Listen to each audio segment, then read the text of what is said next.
Welcome back to Afternoon Live. The need to seek safety and security can often result in people trying to avoid change, but that could actually make things worse. Here to share how we can better manage uncertainty, we welcome back licensed professional counselor Christine Babinec.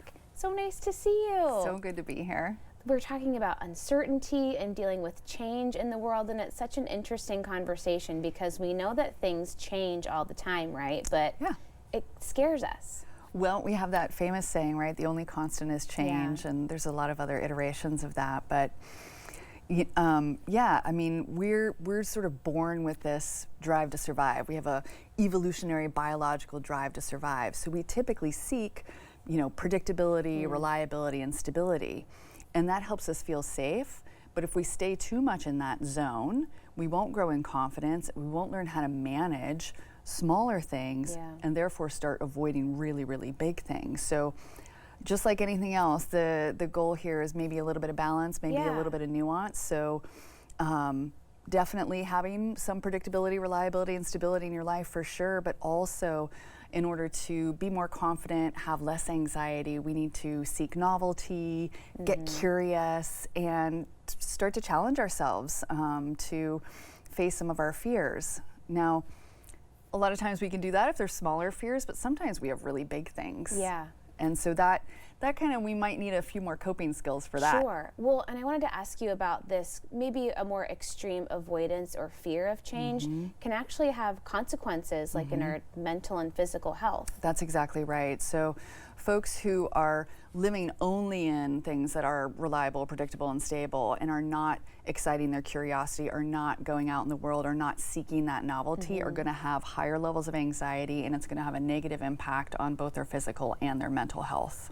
Okay. One, I've been hearing this phrase more and more, that action is that antidote to anxiety. Yes. And you have good ideas for us just in terms of like the baby steps, the first things to do, which is really taking care of ourselves, right? Exactly. So if we have really big uncertainties, not the day-to-day stuff, but major life changes, maybe our job has changed, maybe we have a new medical condition, maybe a major change in one of our relationships.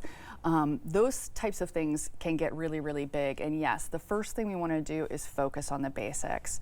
Sleep, food, and movement or exercise. If we do those three things, it makes every other coping technique possible. So we have to start with sleep, food, and movement. It's hard to hear sometimes, but we know it's always true, right? Those simplest reminders. That's right. Just because they're simple doesn't mean they're always easy to take that first step and go, okay, I do have to put myself first in this situation. Yeah, you do, because I mean, you need the sleep to have your brain rest and also organize information while you're sleeping. You need food to give yourself energy and to give your brain energy, and you need that movement. Now, we talked about evolutionary biology before. A lot of times, if we're in survival mode, we're going to want to go into rest, which makes sense, but a lot of times we actually do need to take action. But I want to caution people, taking action doesn't mean taking immediate action or impulsive action. Even first responders, when they're, coming to an emergency situation, have to stop, go through a checklist and assess things before moving into action. That's a perfect analogy. You can't just always jump in with your first instinct right away. And you have some other methods of taking action for us, which sometimes can just start with seeking some connection and support from people around you. That's exactly right. I like to talk to people about, if you're going through this, no matter what the big thing is, millions of other people have already been through it. And there is ample resources out there that are free and available to anyone. You could look at books, you can listen to podcasts, you can look at experts and things that they've posted.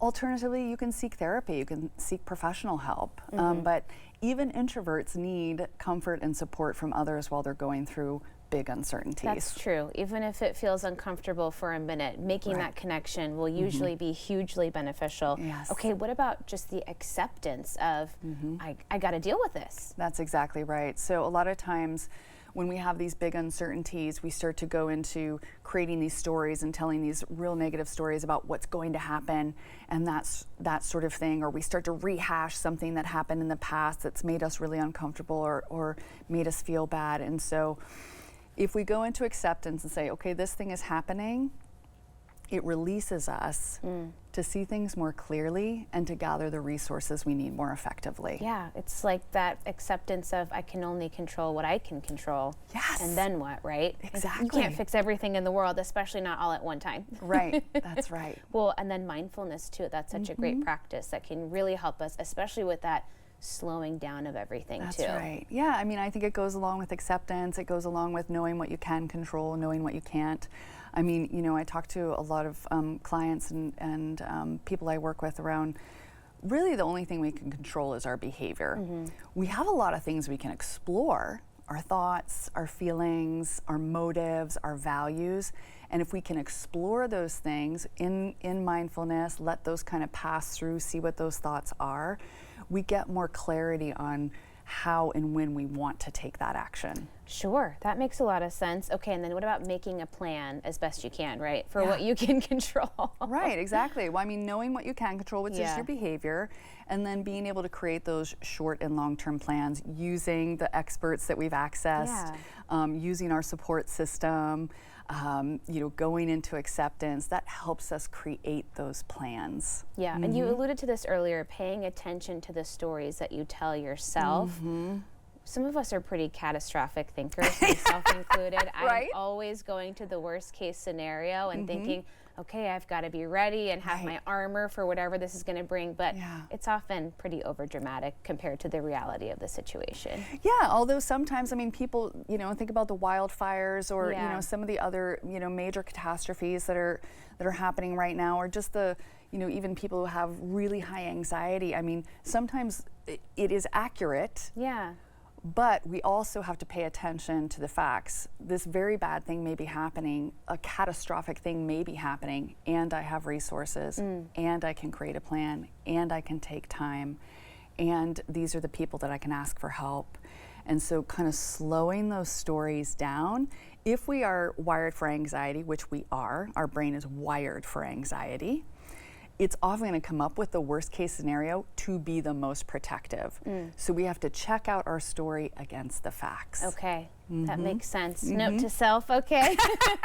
What about finding meaning or purpose? That can be really hard when you're feeling really overwhelmed by a really tough change. Yeah, we actually have a ton of research about this. You know, I come from the trauma field, and I've done trauma work for about 25 years. And one of the things that has come out of the research is that when people find or make meaning out of whatever the very bad thing is that has happened, they tend to have better results. They tend to be able to take more action, often become advocates, make beautiful and wonderful changes, not just for themselves, but for their communities. So that can be a really important point, is seeing if there's any way we can find some kind of meaning out of what has happened when we're, or what we think is going to happen when we're feeling and facing a lot of uncertainty. Sometimes you can connect the dots from something terrible happening that led to something else that was positive that never would have happened if, you know, the universe didn't align a certain way. So if you look hard enough, hopefully it's there for you. I think that's true, and I want to be super clear, we're not talking about toxic positivity here. We're not talking about trying to, you know, make sunshine and rainbows out of something that is truly, well and truly a disaster, well and truly a trauma. But even after, you know, like I said, the research is pretty clear. Folks who find meaning, folks who are looking for that meaning and wanting to move forward tend to have better results and tend to have fewer episodes and incidents of PTSD. That's encouraging. Hey, thank you so much. It was great to see you. Thank you. Okay, we'll have more information about Christine on our website at katu.com. We'll be right back with more Afternoon Live right after this.